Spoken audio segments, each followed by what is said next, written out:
So students, welcome to the maths tutorials again. हमारा previous session जो session 2 था वो इनकम्प्लीट रह गया था। So now today again I am proceeding that session 2। In that session we were discussing about the Euclid's division algorithm, जिसमें मैंने आपको 2 नंबर का HCF फाइंड आउट करना बताया था बाय लॉन्ग डिवीजन मेथड।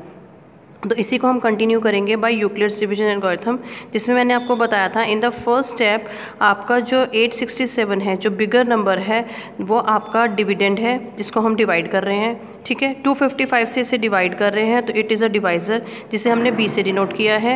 3 आपका क्वोशंट है एंड 102 आपका रिमाइंडर है। तो हमने इसको यूक्लिड्स डिवीजन लेमा के अकॉर्डिंग ही इसको सेटिस्फाई कर दिया कि A आपका dividend, B divisor, Q quotient and R remainder. ठीक है, तो ये प्रोसेस हमारा कंटिन्यू होगा कब तक, जब तक कि आपका रिमाइंडर 0 नहीं आ जाता।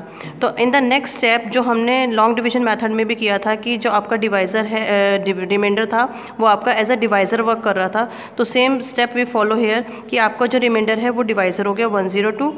आपका 255 जो डिवाइज़र था in the previous step, that becomes the dividend now. And when you divide 255 by 102, तो you will get 2 as a quotient and 51 as a remainder। तो अगेन जो ये आपकी स्टेटमेंट लिखी गई है, ये आपकी यूक्लिड्स डिवीजन के अकॉर्डिंग लिखी गई है, उसको फॉलो कर रही है। तो same process we repeat again. तो अब आपका जो रिमाइंडर 51 है वो आपका डिवाइज़र बन गया। ठीक है, जो आपका डिवाइज़र था वो आपका डिविडेंड बन गया। जब आप 102 को 51 से डिवाइड करेंगे तो आपका 2 क्वोशंट आएगा एंड 0 रिमाइंडर आएगा। दैट मीन्स रिमाइंडर 0 आने का मतलब क्या है, मैंने आपको बताया था कि जब भी हम HCF फाइंड करते हैं एंड रिमाइंडर 0 आता है तो आपका प्रोसेस वहीं पे स्टॉप हो जाता है और आपका जो लास्ट डिवाइज़र होता है वो आपका HCF होता है। तो again you get the HCF as 51। तो आपने चाहे आप लॉन्ग डिवीजन मेथड से करें, चाहे आप यूक्लिड डिवीजन एल्गोरिथम से करें, दोनों ही केस में आपका HCF जो आएगा सेम आएगा 51, but the steps are different. यहाँ पे आपका स्टेप बाय स्टेप मेथड है, इसलिए हमने इसको एल्गोरिथम कहा है। यहाँ पे हमने डिवीजन मेथड फॉलो किया है, इसलिए हमने इसे लॉन्ग डिवीजन मेथड कहते हैं। सिंस द रिमाइंडर इज 0, तो our procedure stops and the last divisor is the required HCF। तो ये this is the method to solve the questions to find out the HCF of 2 numbers with the help of Euclid's division algorithm.